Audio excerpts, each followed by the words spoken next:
Hello and welcome. This is Dr. Mohammad Shaukat Ansari from Learn English Language Skills with Shaukat Ansari.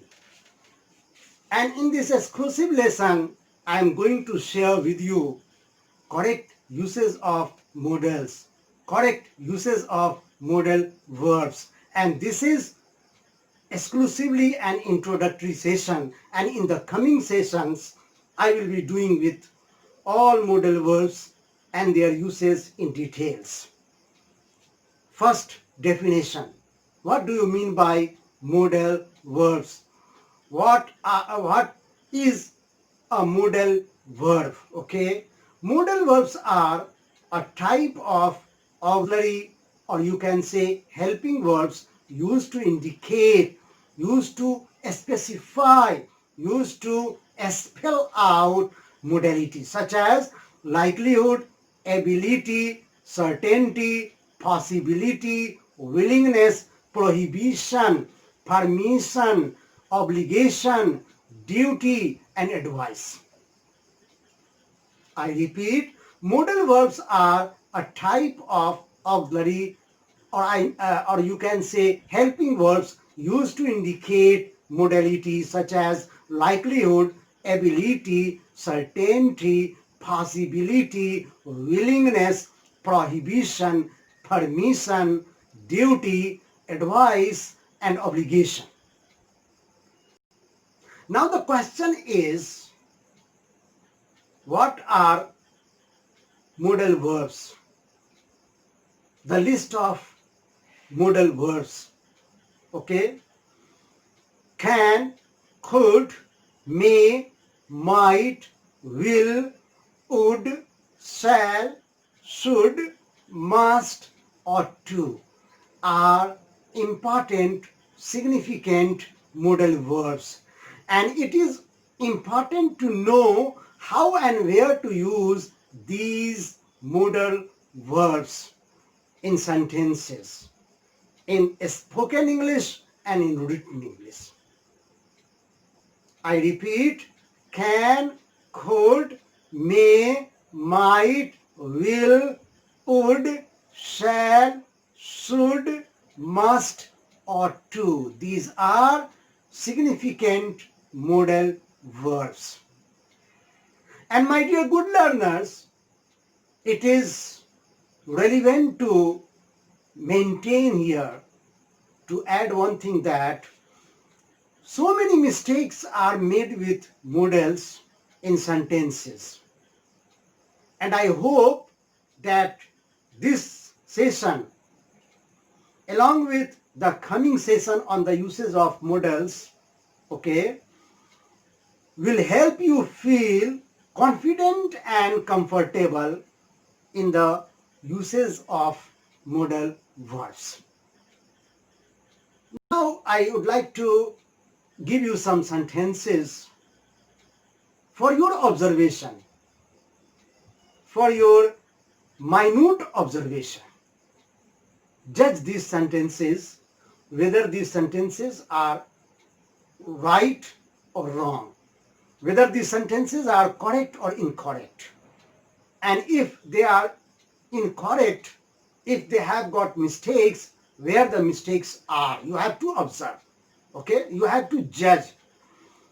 Number one, he can speaks, S-P-E-A-K-S, German fluently. Number two, he cans, C-A-N-S, he can speak English fluently. Number three, I should there, T-H-E-R-E. Number four, they will do not work in such an environment. They will do not work in such an environment. Number five, could you please giving me, G-I-V-I-N-G, giving me your pen? Could you please giving me your pen? And the last sentence, the dose might give, G-A-V-E, might give some relief to the patient. My dear good learners, if you observe these sentences minutely, in terms of the concepts of grammar, you will certainly find that all these 6 sentences have got mistakes. All these 6 sentences contain mistakes in the usage of modal verbs. For example, the first sentence I told you, he can speaks German fluently. No, can speak. After can, there must be verb 1. There must be base form of verb. There must be main form of verb. So the correct sentence will be, he can speak German fluently. Don't say speaks. He can speak German fluently. And second sentence, I told you, I placed before you, he cans, C-A-N-S, cans speak English fluently. Here again the mistake. The mistake is that may, might, can, could, ought to, shall, should.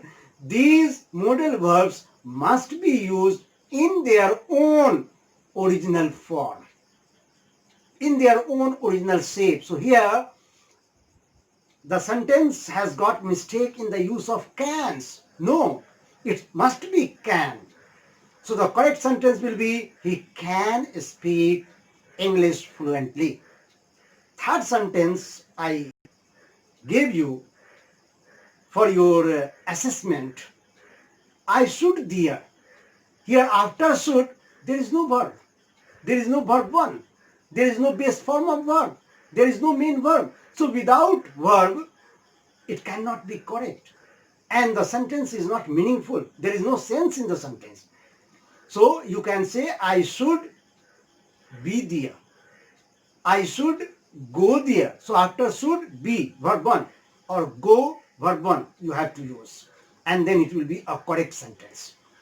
Fourth sentence, I gave you, they will do not work in such an environment.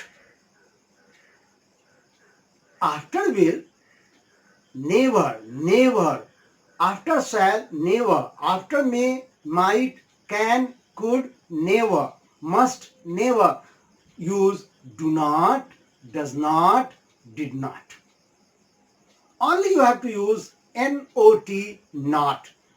So what was the previous sentence? They will do not work in such an environment.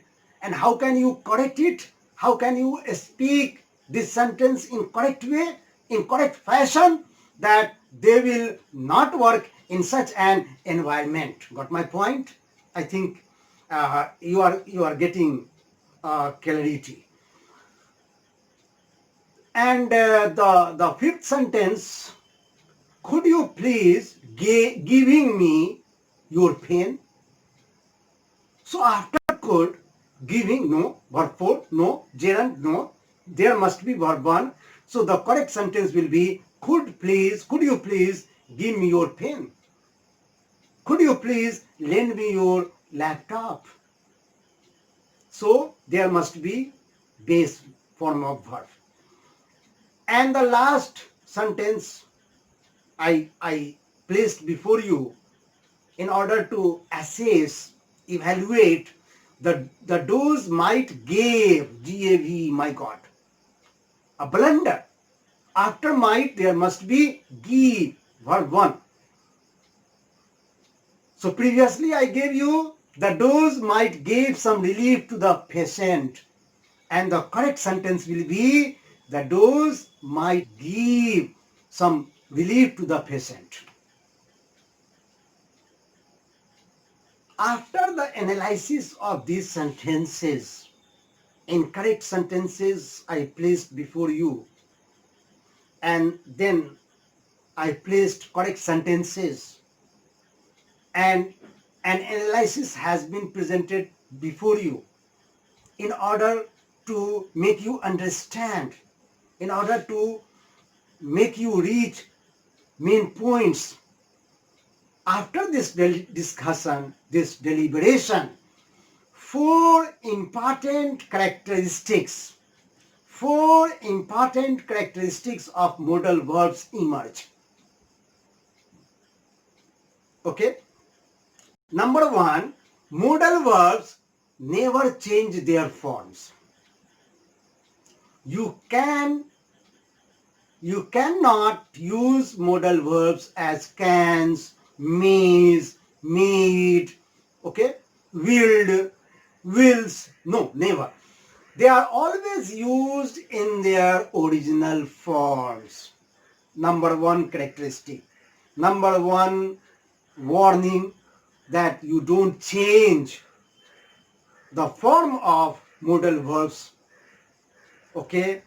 They must be used in their own original form, original shape.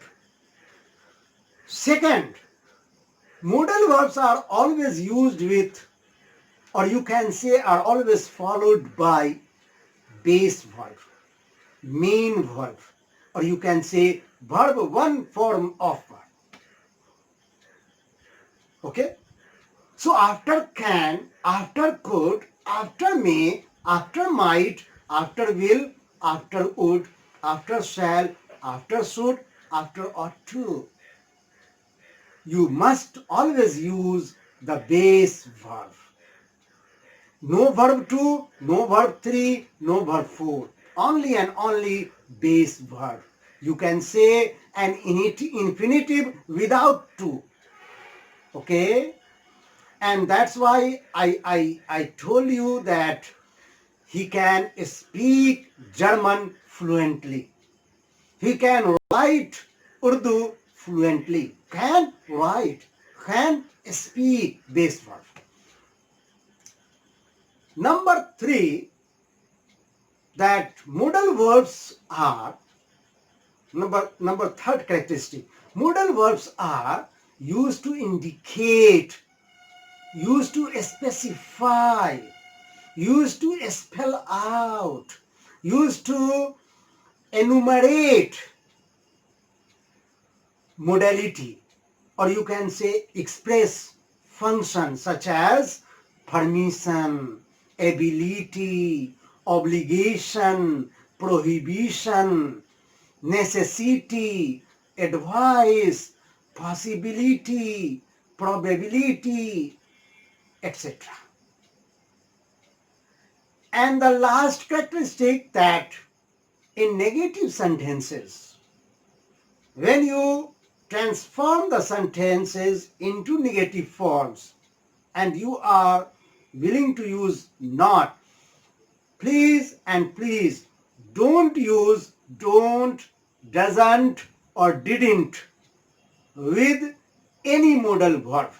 You have to use only and only not, not. Got my point? So these are the 4 important characteristics of modal verbs. Number 1, modal verbs must be in their own form, in their own original form. Number 2, they must take verb 1 form, must take the base form of verb, the main form of verb. Number 3, when you wish to talk about prohibition, permission, necessity, order, advice, okay, ability, obligation, duty, like this, you have to use modal verbs. And number 4, in negative sentences, when you are using modal verbs, with modal verbs, only and only not must be used. No, do not, no, does not, no, didn't. Okay? That's why in the 6th sentence which I refer to, the dose might give, no, the dose might give some relief to the patient. And another sentence I gave you, they do not work in such an environment. No, they will not work in such an environment. My dear good students, I think you have followed me, and I would like to cite some examples in support of my ideas. Number one, I shall apply. After shall, there must be verb one. I shall apply for this post next week. I shall apply for this post next week. Number two, it might rain next day. It might rain next day. Number three, I must finish this before I go. I must finish verb one. I must finish this before I go. Number four, it may be true. It may be true. After may, be, verb one. And number five, you should not harm others. You should not smoke. Okay? During this lockdown, you should not go outside. Okay? So my dear good students, this has been an introductory lecture, and in the coming sessions, I mean a series of sessions, I will be dealing with the uses of can, could, may, might, will, would, shall, should in details. Okay, so by now, see you. Thank you very much, and thanks for watching this channel. Thanks for being with me. Thanks for joining me. And I must tell you that you subscribe to this channel as a token of encouragement to my efforts, to my initiatives. Thank you very much.